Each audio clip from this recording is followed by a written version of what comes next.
Jemaat yang dikasihi Tuhan, kita akan mulai ibadah. Saya mengundang jemaat untuk bangkit berdiri. Silakan mengambil saat teduh.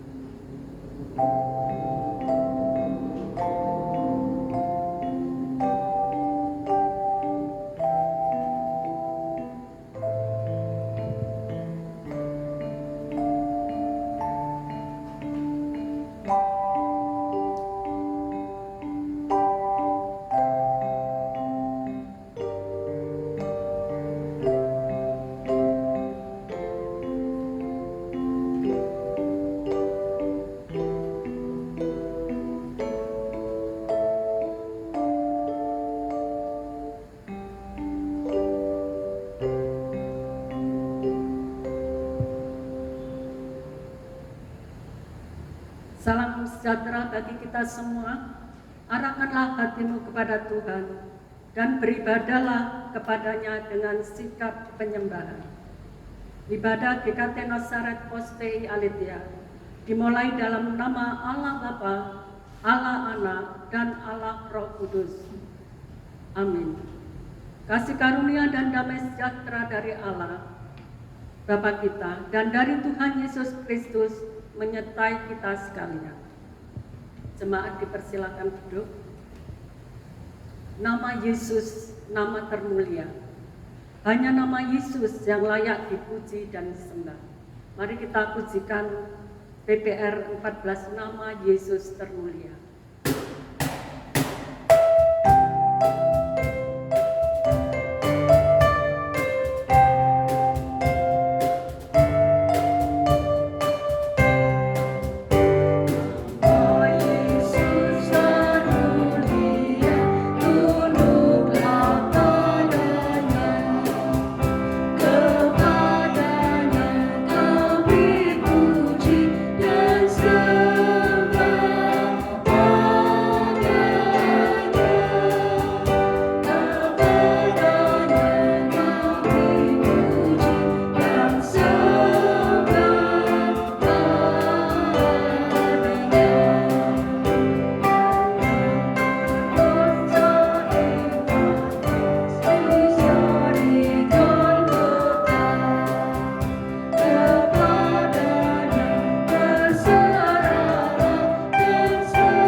Dengarlah firman Tuhan yang terambil dalam Lukas 12 ayat 35. Hendaklah pinggangmu tetap berikat dan pelitamu tetap menyala. Kita sangat bersyukur ada Tuhan yang begitu mengasihi. Ada Tuhan yang begitu berkuasa. Dia sudah menyelamatkan hidup kita. Mari kita berikan tempat buat Yesus di hidup kita, di hati kita. Mari kita pujikan bersama PPR 49. Berilah tempat buat Yesus.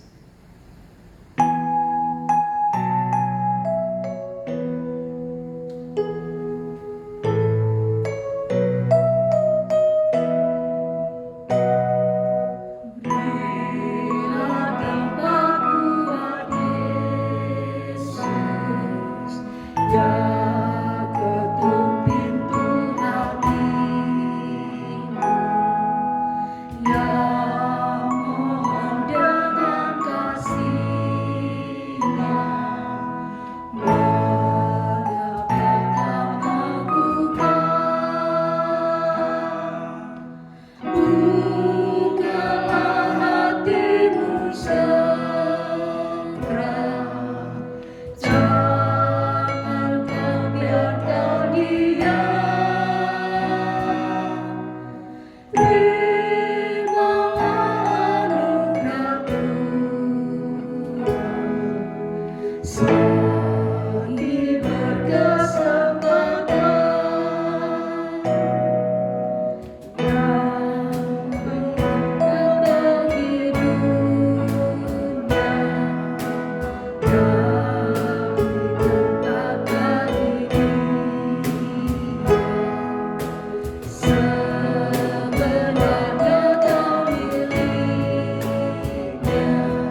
Marilah kita mengaku segala dosa kesalahan kita. Saya beri waktu kepada jemaat untuk mengaku segala dosa kepada Tuhan.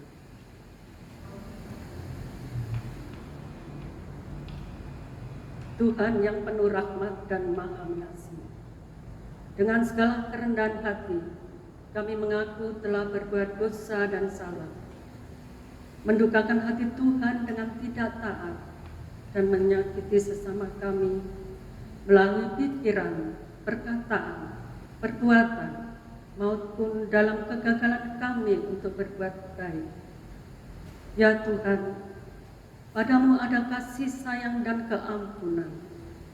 Sesuai dengan belas kasih-Mu, ampunilah kami dan sucikanlah kami dari segala kecemaran. Allah Roh Kudus, tuntunlah kami agar hidup seturut kehendak Tuhan. Demi Tuhan kami Yesus Kristus, kami berdoa. Amin.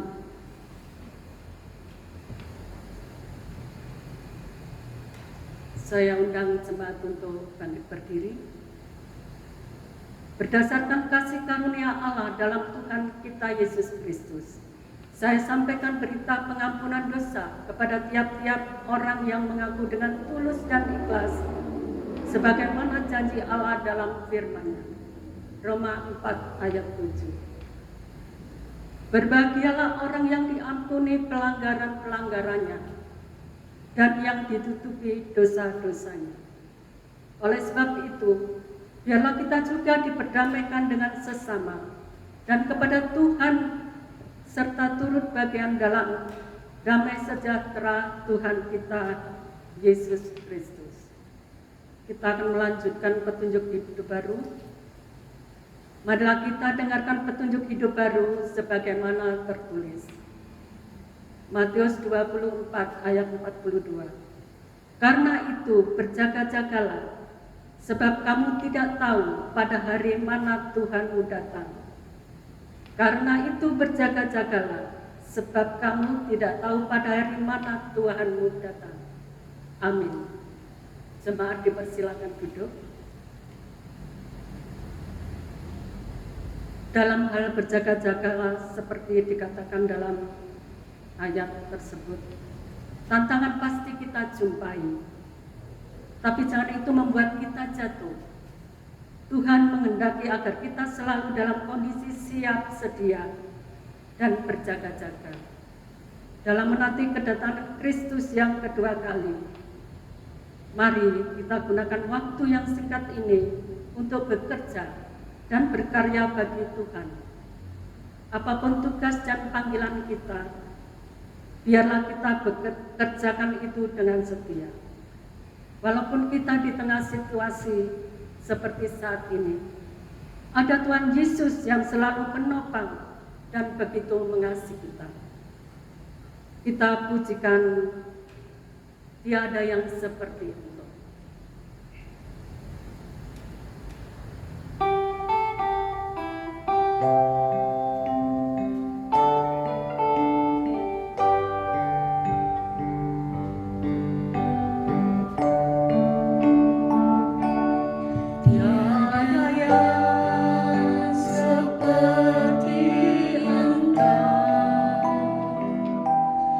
Begitu mengasihi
Saya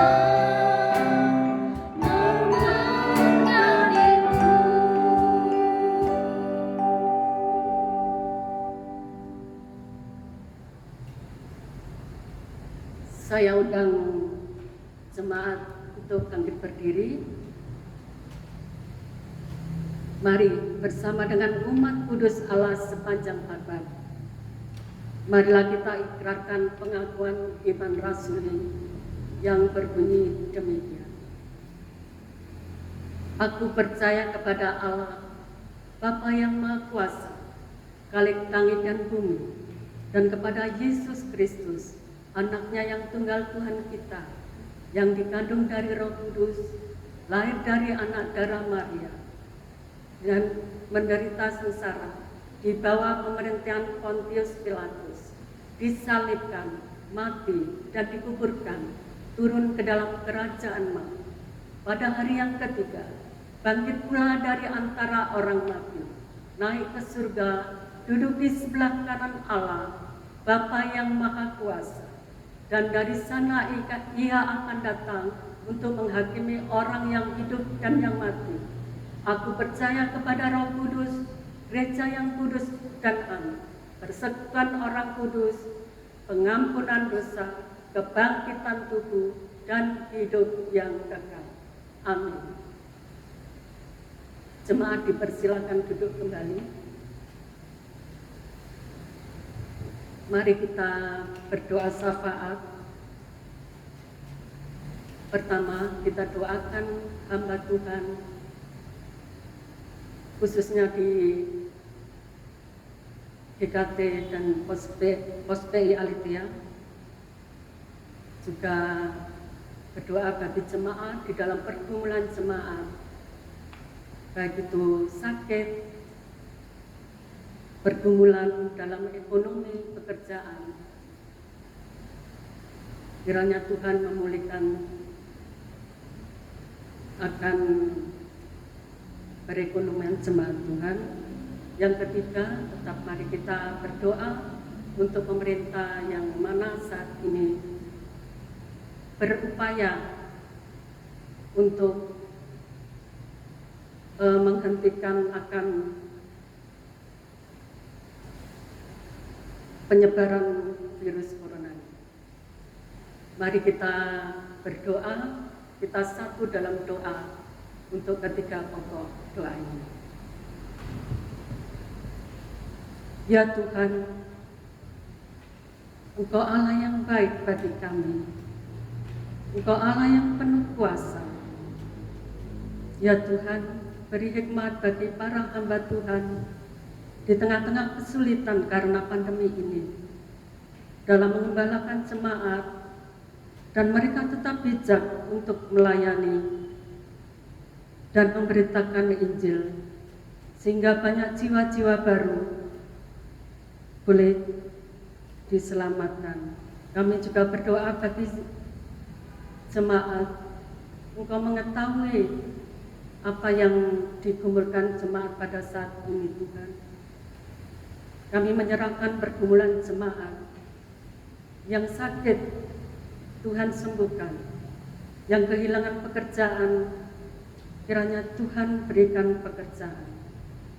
Dan dalam masalah perekonomian saat yang sulit seperti ini, kiranya Tuhan tolong dan memulihkan. Tuhan menilik satu persatu jemaat Tuhan. Tuhan menolong, memulihkan. Terima kasih Tuhan. Kami juga menyerahkan untuk pemerintah. Kiranya Tuhan berikan mereka kesehatan dan kekuatan agar dapat menjalani tugas dan tanggung jawabnya dengan baik.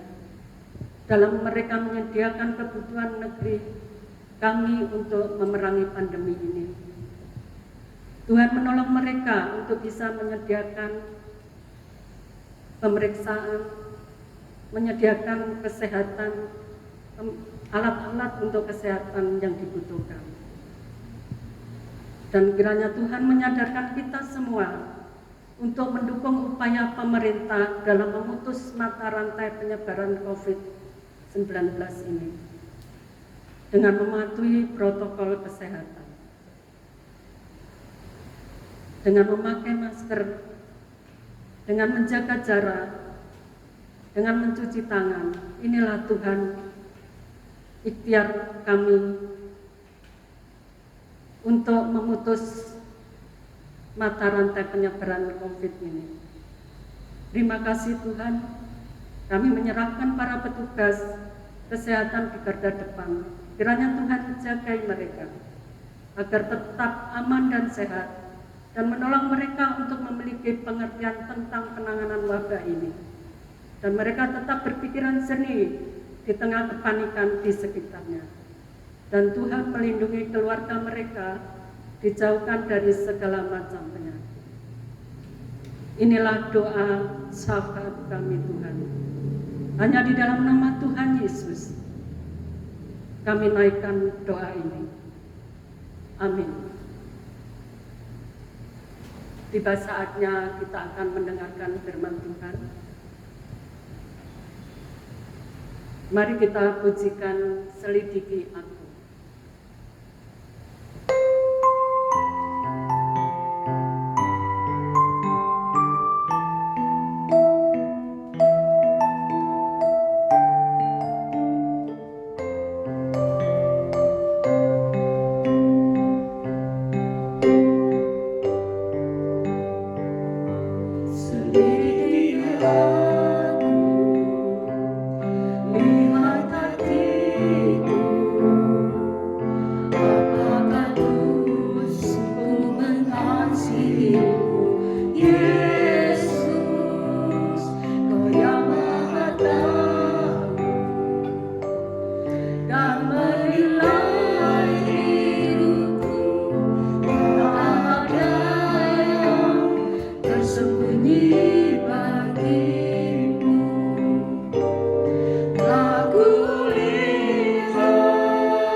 Firman Tuhan akan dibawakan hambanya.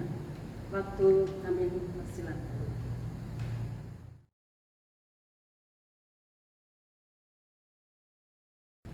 Shalom Bapak Ibu Jemaat yang dikasihi Tuhan. Wah, sudah lama ya kita tidak berjumpa. Hari ini kita berjumpa, tapi walaupun hanya di video saja. Saya bersyukur untuk kesempatan kita akan sama-sama belajar firman Tuhan melalui ibadah hari ini. Bapak Ibu, sebelum kita belajar firman Tuhan, saya mengajak kita menundukkan hati dan kepala di hadapan Tuhan, memohon supaya Tuhan menolong setiap kita. Mari kita berdoa.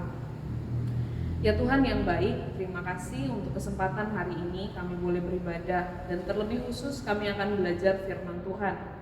Bapa di surga, berkatilah setiap kami, berkatilah hati dan pikiran kami, supaya kami boleh memahami dengan sungguh akan kebenaran firman Tuhan ini. Juga kami mau melakukannya dalam kehidupan kami sehari-hari. Berkatilah setiap kami yang akan belajar bersama-sama. Hanya di dalam nama Tuhan Yesus Kristus kami berdoa dan menyerahkan waktu pemberitaan firman Tuhan pada hari ini. Amin. Jemaat yang dikasihi Tuhan, saya mengajak setiap kita untuk membuka bagian firman Tuhan dari Lukas pasal 12 ayat 35 sampai 48. Lukas pasal 12 ayat 35 sampai 48.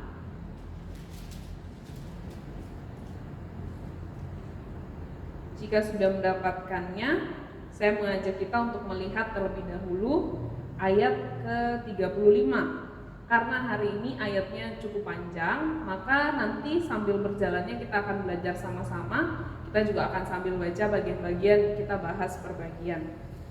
Saya mengajak kita melihat ayat ke-35 terlebih dahulu. Lukas 12 ayat ke-35. Judul perikop adalah kewaspadaan. Hendaklah pinggangmu tetap berikat dan pelitamu tetap menyala. Amin. Saya bacakan sekali lagi. Hendaklah pinggangmu tetap berikat dan pelitamu tetap menyala. Amin. Jemaat yang dikasihi Tuhan, hari ini kita berbicara tentang pelita yang menyala. Bapak Ibu jemaat yang dikasihi Tuhan, ketika Tuhan Yesus menyampaikan apa yang dituliskan oleh Lukas pasal 12 ayat 35 sampai 48, Tuhan Yesus itu sedang mengajarkan kepada murid-muridnya suatu perumpamaan atau suatu gambaran yang terkait dengan kedatangan Tuhan Yesus yang kedua kalinya. Jadi perumpamaan atau gambaran yang dipakai untuk menjelaskan, menggambarkan tentang kedatangan Tuhan Yesus yang kedua kalinya. Bapak Ibu Saudara yang dikasihi Tuhan, kalau kita melihat di ayat ke-35 yang kita baca tadi, di situ dikatakan hendaklah pinggangmu tetap berikat dan pelitamu tetap menyala. Ada dua gambaran yang Tuhan Yesus tuliskan di sini. Yang pertama adalah pinggang yang terikat. Orang-orang Yahudi pada masa itu mereka memiliki kostum yang panjang-panjang, Bapak Ibu yang dikasihi Tuhan. Jadi baju mereka itu baju jubah yang panjang, terus mereka juga punya jubah yang panjang, mereka pakai di luar. Nah, kostum yang seperti dress atau yang panjang ini tentu menyulitkan ketika seseorang harus beraktivitas dan melakukan pekerjaannya. Nah, Bapak Ibu dikasihi Tuhan, Tuhan Yesus berkata pinggang yang terikat ini adalah suatu hal yang biasa pada masa itu. Ketika seseorang harus bekerja, melakukan aktivitas atau melakukan pekerjaannya, itu orang pasti akan mengikat pinggangnya. Nah, ikat pinggang menjadi atribut dan salah satunya dipakai oleh para pelayan-pelayan atau hamba-hamba. Ketika seorang hamba mau melayani tuannya atau melakukan pekerjaannya sebagai pelayan, itu dia harus mengikatkan pinggangnya terlebih dahulu. Ketika dia mengikatkan pinggangnya, tanda bahwa dia siap untuk bekerja, dia siap untuk melakukan tugas dan tanggung jawabnya. Nah, pinggang yang tetap terikat itu berarti bahwa pelayan ini selalu siap sedia untuk mengerjakan pekerjaannya sebagai seorang pelayan. Yang kedua yang Tuhan Yesus katakan ialah tentang pelita yang tetap menyala. Pelita yang tetap menyala. Pelita ini merujuk kepada lampu minyak pada masa itu. Tentu lampu mereka bukan lampu seperti kita zaman sekarang ya, lampu listrik yang otomatis kita tekan tombol bisa nyala bisa mati. Nah, lampu pada masa itu adalah pelita atau lampu minyak, di mana kain menjadi sumbu dari lampu itu dan harus diisi minyak, kemudian diberikan api. Nah, api dari pelita ini, api itu didapatkan dari mereka menyalakan obor. Nah, pada masa itu tentu belum ada korek api praktis seperti kita hari ini. Jadi menyalakan pelita dan menjaga agar pelita itu tetap terus menyala, itu merupakan pekerjaan yang tidak mudah, Bapak Ibu dikasih Tuhan. Hari ini ada nggak kita yang jagain lampu biar nggak mati gitu, ditungguin? Enggak ya, pasti ya. Pasti ya sudah kita nyalakan dan beraktivitas seperti biasa. Tetapi untuk penerangan pada masa itu para pelayan dan para hamba-hamba itu harus berjaga-jaga. Kalau sumbunya sudah mau mati, sudah mau habis, buat lagi gitu ya, atau misal minyaknya sudah mau mati, sudah mau habis, ditambahkan lagi. Kalau apinya sudah mulai padam, mereka harus mempersiapkan obor arang untuk menyalakan kembali apinya. Nah, Bapak Ibu dikasih Tuhan, kalau kita melihat gambaran yang sama Tuhan Yesus juga pernah pakai dalam perumpamaan tentang para gadis-gadis bodoh dan gadis bijaksana. Jadi ada 5 gadis bodoh, 5 gadis bijaksana. 5 gadis yang bijaksana membawa pelita dan membawa minyak, tapi 5 gadis yang bodoh hanya membawa pelita tanpa membawa minyak. Artinya tidak ada kesiapan. Menjaga pelita untuk tetap menyala pada masa itu bukan pekerjaan yang mudah. Seorang pelayan harus siap sedia kalau dia menjaga agar lampu penerangan di rumah tetap terjaga dengan baik.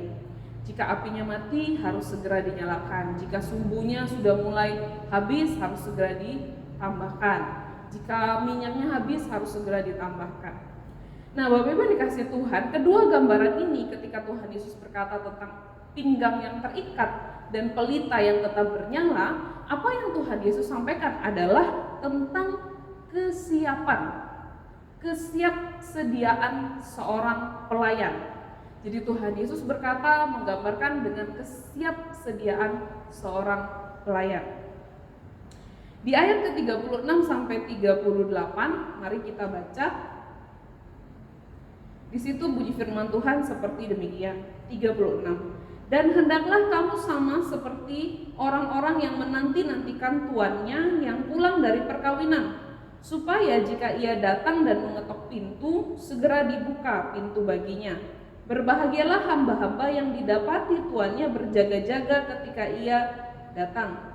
Aku berkata kepadamu, sesungguhnya ia akan mengikat pinggangnya dan mempersilahkan mereka duduk makan, dan ia akan datang melayani mereka. Dan apabila ia datang pada tengah malam atau pada dini hari dan mendapati mereka berlaku demikian, maka berbahagialah mereka. Nah, di ayat ke-36 sampai 38 kemudian ada suatu gambaran lain lagi yang Tuhan Yesus berikan, yaitu kondisi di mana waktu ketika seorang pelayan, seorang hamba itu ditinggalkan oleh tuannya. Ditinggalkan oleh tuannya yang pergi ke pesta perkawinan. Ada gambaran bahwa seorang tuan punya hamba, tuan ini pergi dan pergi ke pesta pernikahan. Hamba ini harus jaga di rumahnya. Nah, Bapak Ibu dikasih Tuhan, pesta perkawinan pada masa itu tentu berbeda dengan pesta perkawinan kita zaman-zaman sekarang. Pesta perkawinan orang Yahudi itu terbagi menjadi 2 acara gitu ya. Yang pertama adalah ketika mempelai pria dari rumahnya itu pergi ke rumah mempelai wanita. Di sana dia akan menjemput istrinya ini, calon istrinya ini. Kemudian ada ritual keagamaan, upacara keagamaan di sana. Setelah upacara keagamaan selesai, maka mempelai pria dan mempelai wanita perjalanan lagi pergi ke rumah mempelai pria. Nah, di rumah mempelai pria inilah kemudian mereka makan, minum, dan mengadakan acara pesta seperti itu. Nah, maka pada masa itu pesta perkawinan itu tidak bisa ditetapkan waktunya kira-kira berapa lama atau berapa cepat. Jadi Tuhan Yesus memberikan gambaran di mana kedatangan tuannya ini tidak diketahui. Kedatangan tuannya itu tidak diketahui kapan. Jadi Tuhan Yesus berkata seorang tuannya pergi dan hambanya berjaga-jaga di rumah. Namun Tuhan Yesus berkata yang berbahagia itu adalah ketika hambanya ini ternyata masih tetap siap sedia, walaupun dia nggak tahu kapan tuannya ini akan datang. Berbahagialah mereka yang bisa dengan setia bersiap-sedia, berjaga-jaga, walaupun mereka tidak tahu kapan tuannya ini akan pulang, kapan tuannya ini akan datang.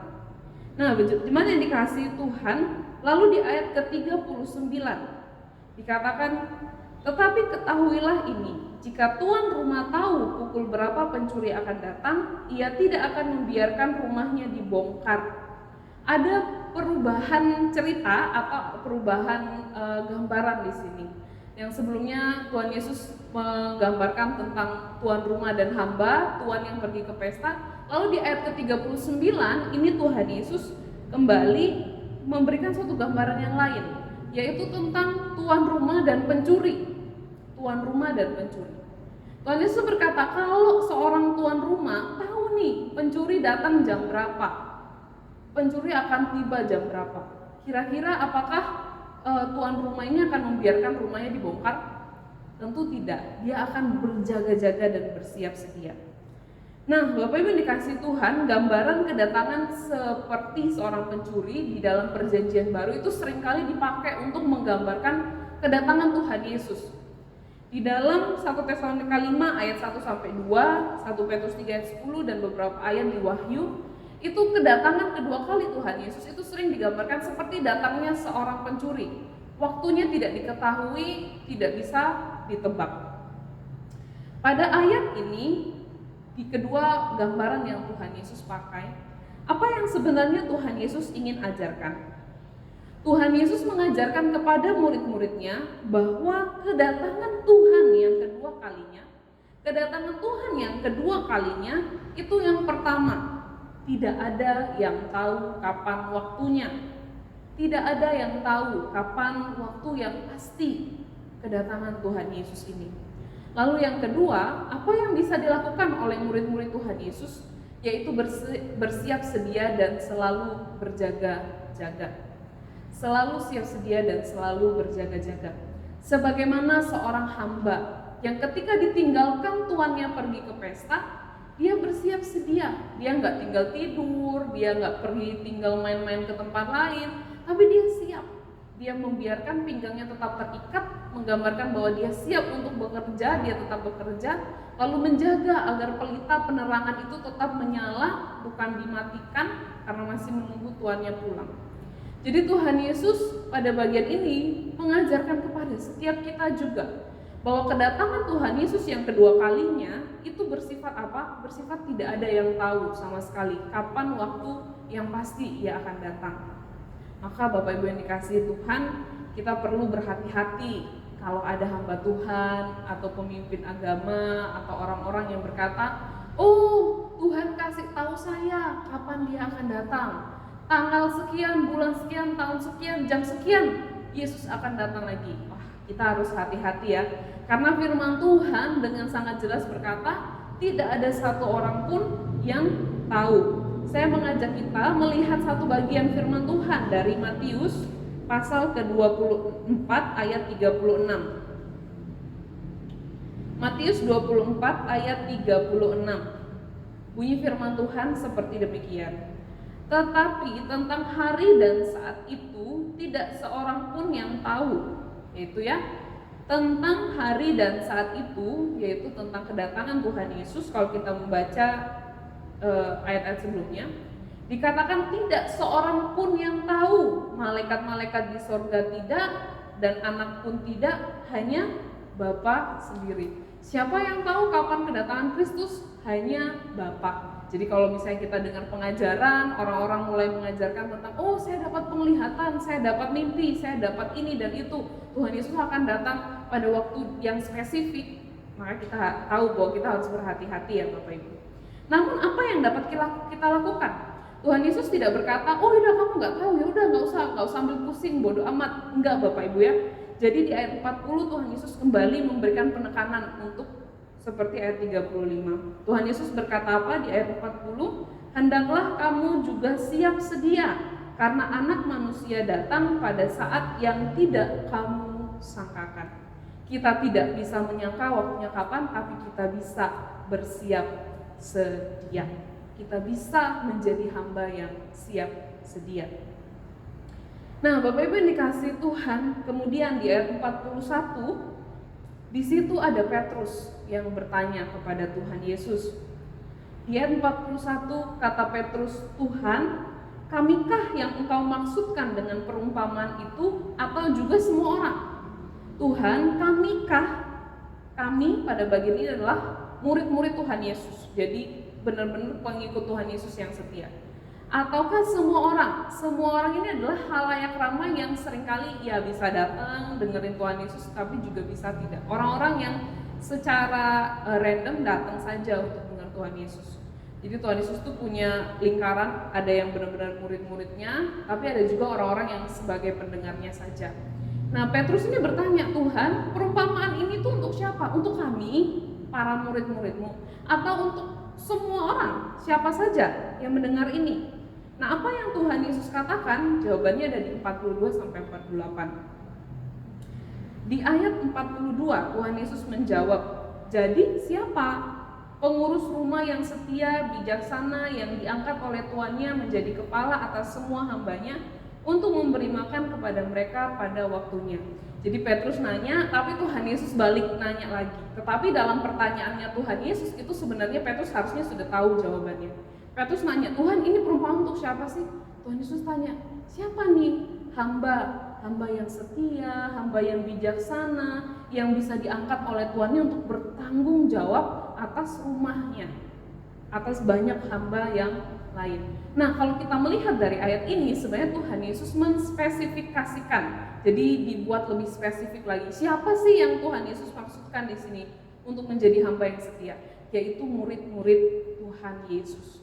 Pesan ini disampaikan untuk para pengikut Tuhan Yesus, orang-orang yang sudah percaya kepada Dia, orang-orang yang sudah kenal pada Tuhan Yesus, bahwa yang mendapat tugas dan tanggung jawab itu adalah ketika kita percaya kepada Tuhan Yesus.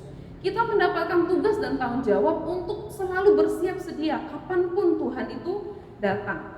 Pesan ini ditujukan untuk murid-murid Tuhan Yesus, sebab kepada murid-muridnya lah ada tanggung jawab yang harus dilaksanakan. Tuhan Yesus berkata, hamba yang setia, bijaksana, hamba yang dapat diberikan suatu tanggung jawab. Lalu di ayat 43 sampai 46 maksudnya, di situ ada dua gambaran, dua contoh hamba. Di ayat 43 dan 44 itu ada hamba yang setia. Kita baca ya, ayat 43 sampai ayat 44. Berbahagialah hamba yang didapati tuannya melakukan tugasnya itu ketika tuannya itu datang. Aku berkata kepadamu, sesungguhnya tuannya itu akan mengangkat dia menjadi pengawas segala miliknya.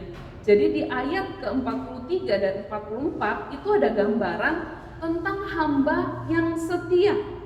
Hamba yang setia pada bagian ini tentu merupakan penekanan dari penjelasan di atas dari ayat 35 sampai 40. Hamba yang setia itu hamba yang apa? Hamba yang tetap bersedia untuk dia bisa melayani, siap sedia untuk mengerjakan tugas dan tanggung jawabnya kapanpun tuannya datang pada waktu yang tidak diketahui sekalipun. Lalu di ayat ke-45 dan 46 di situ dicatat tentang hamba yang tidak setia. Di ayat 45 dikatakan, akan tetapi jikalau hamba itu jahat dan berkata di dalam hatinya, tuanku tidak datang-datang, lalu ia mulai memukul hamba-hamba laki-laki dan hamba-hamba perempuan dan makan, minum dan mabuk, maka tuan hamba itu akan datang pada hari yang tidak disangkakannya dan pada saat yang tidak diketahuinya, dan akan membunuh dia dan membuat dia senasib dengan orang-orang yang tidak setia. Nah, Bapak Ibu dikasih Tuhan, ayat 45 sampai 46 di sini menggambarkan tentang seorang hamba yang tidak setia. Di sini dikatakan hamba yang tidak setia itu dia akan mempunyai pikiran seperti ini. Tuanku nggak datang-datang nih, tuanku nggak tahu kapan dia datang. Ya, kemudian dia mulai berlaku tidak baik. Dia jahat kepada hamba-hamba yang lain, dia melakukan kejahatan, dia menindas, dia makan, dia minum, dia mabuk dan berpesta dan sebagainya. Nah, Bapak Ibu dikasih Tuhan, kedua contoh ini memberikan kita gambaran. Kita tuh mau jadi hamba yang seperti apa? Apakah kita mau jadi hamba yang setia atau kita menjadi hamba yang tidak setia? Hamba yang setia itu adalah hamba yang selalu siap sedia. Siap sedia akan apa? Siap sedia akan tugas dan tanggung jawab yang diberikan kepada dia. Tetapi hamba yang tidak setia itu tidak mengerjakan tugas dan tanggung jawabnya, malah justru melakukan pekerjaan yang di luar tanggung jawabnya. Dia tidak disuruh untuk mendisiplinkan teman-temannya, tapi dia malah berlaku jahat kepada mereka. Dia tidak disuruh untuk makan, minum, dan berpesta, tapi malah itu yang dia kerjakan. Nah, seorang hamba ditugaskan untuk menjaga rumah dan melayani tuannya ketika bersiap ketika tuannya pulang. Hamba yang setia akan melakukan pekerjaannya sesuai dengan apa yang tuannya inginkan. Bapak Ibu yang dikasihi Tuhan, sudahkah kita menjadi hamba yang setia? Tetapi bagaimana caranya kita menjadi hamba yang setia? Tentu kita semua ingin menjadi hamba yang setia, tapi bagaimana caranya? Ketika saya merenungkan bagian ini, saya mendapati satu hal. Sikap hati dari hamba yang setia ialah menjadikan tuannya sebagai prioritas utama di dalam kehidupannya. Ketika tuan menjadi prioritas, menjadi yang paling utama, maka hamba ini akan terus-menerus menantikan kedatangan tuannya ketika tuannya ini sedang pergi. Dalam penantian itulah dia bersikap setia. Bapak Ibu yang dikasihi Tuhan, berbeda dengan hamba yang tidak setia. Dikatakan bahwa dia berpikir, tuanku gak datang-datang, menunjukkan bahwa sikap hati dia itu tidak menanti-nantikan tuannya. Tetapi hamba yang setia di ayat 36 dikatakan apa? Orang yang menanti-nantikan tuannya. Hatinya selalu rindu untuk terus menunggu kapan tuanku datang, apa yang harus kerjakan, aku harus melayani tuanku, aku harus melayani tuanku ini. Nah, Bapak Ibu yang dikasihi Tuhan, menjadi hamba yang setia itu berarti bahwa ketika kita menjadikan Tuhan sebagai yang paling utama di dalam kehidupan kita, Tuhan sebagai yang paling utama di dalam kehidupan kita. Ketika kita bekerja, ketika kita sekolah, ketika kita di keluarga, ketika kita pelayanan, Tuhanlah yang menjadi yang paling utama di dalam kehidupan kita. Kita akan menjadikan Dia prioritas di dalam kehidupan kita. Ketika Tuhan jadi prioritas, kita tahu, oh ini yang Dia perintahkan untuk aku lakukan, maka aku akan melakukannya. Oh ini yang Dia tidak mau aku lakukan, maka aku tidak akan melakukannya. Ketika Tuhan menjadi prioritas, kita akan terus menanti-nantikan Dia. Ketika Tuhan menjadi prioritas, kita tidak akan ada waktu untuk hal-hal duniawi yang tidak memuliakan nama Tuhan, untuk hal-hal yang tidak relevan, tidak ada sangkut pautnya sama Tuhan. Kita akan mengerahkan semua tenaga, energi, dan waktu kita itu hanya untuk kemuliaan nama Tuhan. Bapak Ibu yang dikasihi Tuhan, ketika Tuhan naik ke surga, Tuhan Yesus naik ke surga, Dia memberi perintah untuk setiap murid-muridnya agar mengabarkan Injil kepada siapapun. Ketika Tuhan naik ke surga, Dia berdoa agar murid-muridnya menjadi satu. Tuhan mengajarkan kita untuk kita di dalam hidup ini menjadi semakin serupa dengan Dia, menjadi semakin sama dengan Dia. Kalau kita adalah hamba yang setia, hamba yang memprioritaskan Tuhan kita, kita tahu job desk kita apa, kita tahu apa yang harus kita kerjakan, kita tahu apa yang harus kita lakukan. Kita akan terus setia di dalam pekerjaan pelayanan yang Tuhan percayakan di dalam hidup kita. Kita akan terus setia untuk melakukan apa yang Tuhan ingin kita lakukan dalam hidup kita.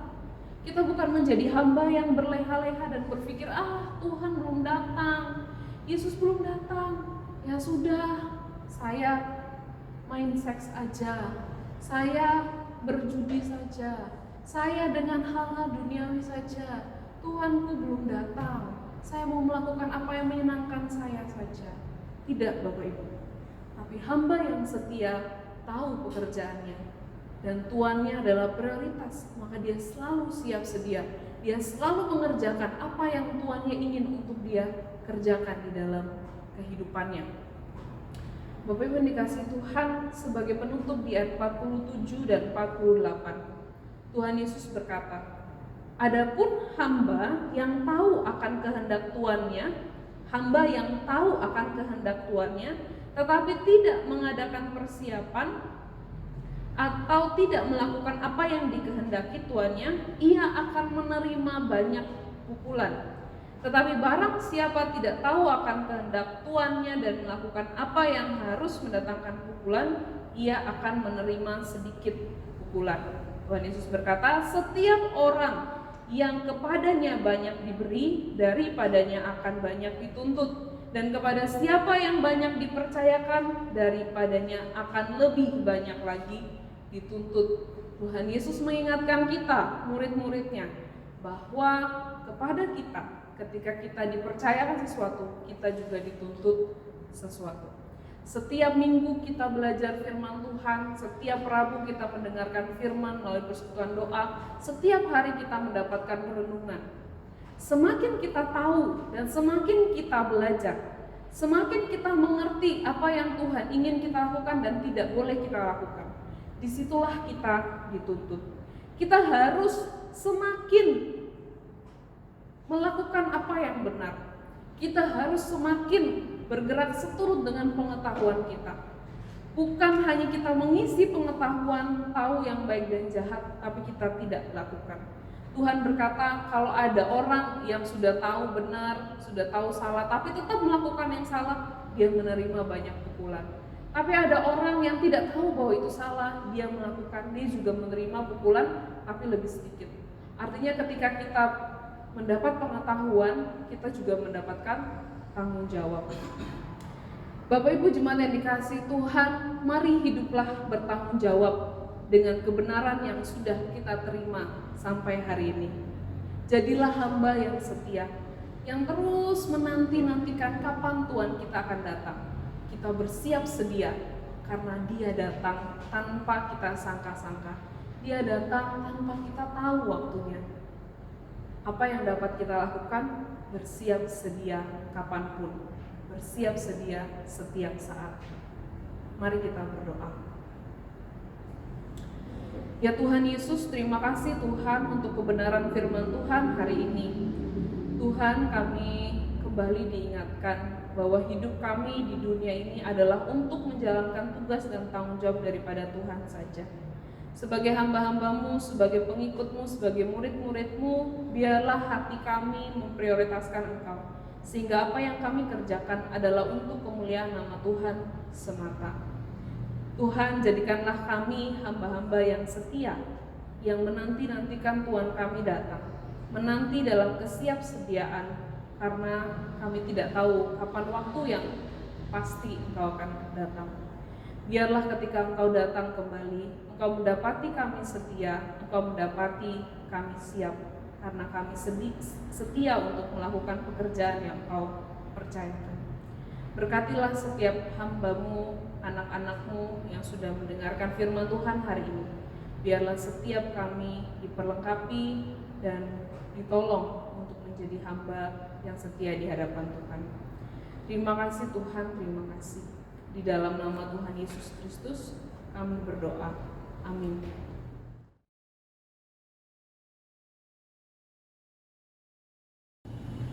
Marilah kita nyatakan syukur kepada Tuhan dengan perbuatan, dan dengarkanlah firman Tuhan dalam Amsal 3 ayat 9. Muliakanlah Tuhan dengan hartamu dan dengan hasil pertama dari segala penghasilanmu. Persembahan dan perpuluhan dapat diberikan melalui bendara gereja atau dikumpulkan di rumah, hingga suatu saat dapat diberikan langsung di gereja waktu ibadah tatap muka. Ketiga, diberikan di kantor sekretariat gereja pusat, yaitu Jalan Penghela, jam kerja Senin sampai hari Sabtu jam 9 sampai 16, diberi tanggal dan keterangan persembahan untuk Alithea. Untuk mengiringi persembahan ini, mari kita pujikan Tuhan datang, segera datang.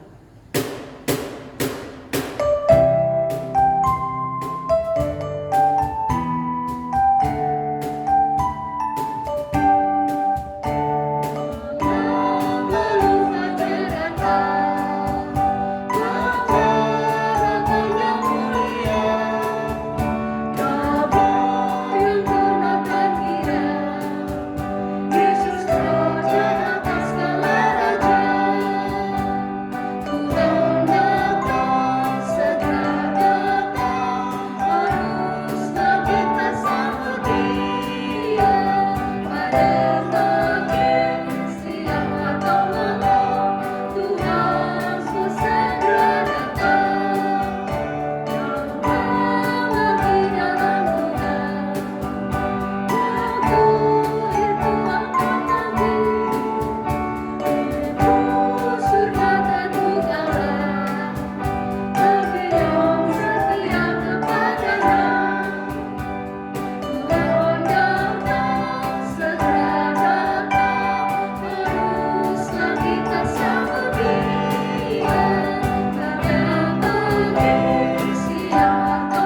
Segala ungkapan syukur hanya kepadamu, Bapa di surga.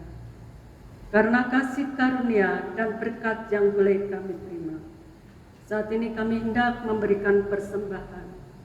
Kuduskan dan terimalah persembahan ini, agar persembahan ini menjadi berkat buat pelayanan di gereja kami, dan menjadi saluran berkat buat sesama.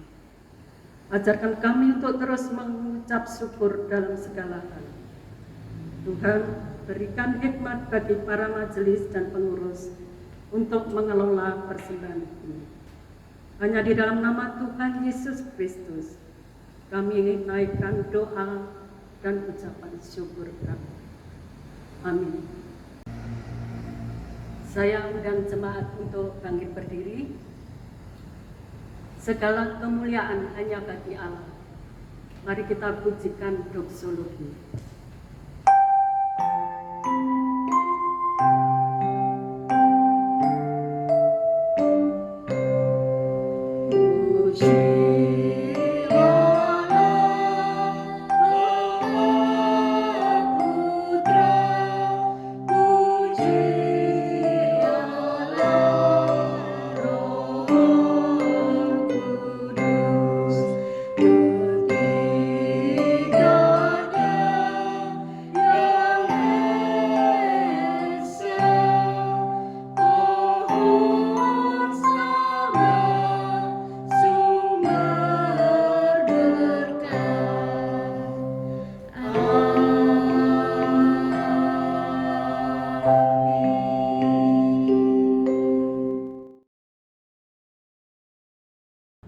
Jemaat yang dikasihi Tuhan, mari lanjutkan kehidupan kita dengan menerima berkat dari Tuhan kita.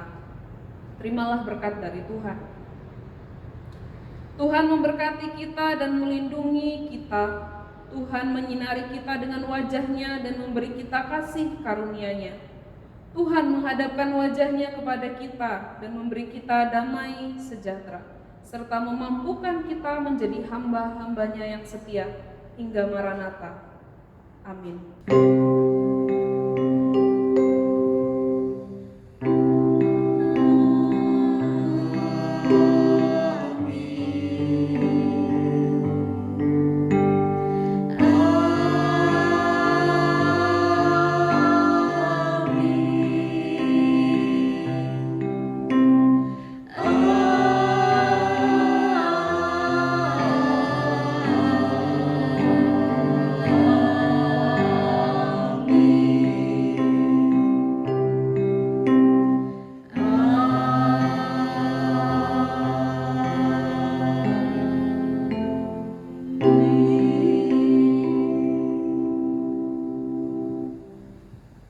Jemaat dipersilakan untuk duduk kembali. Kita mengambil saat itu ibadah selesai. Tuhan Yesus memberkati.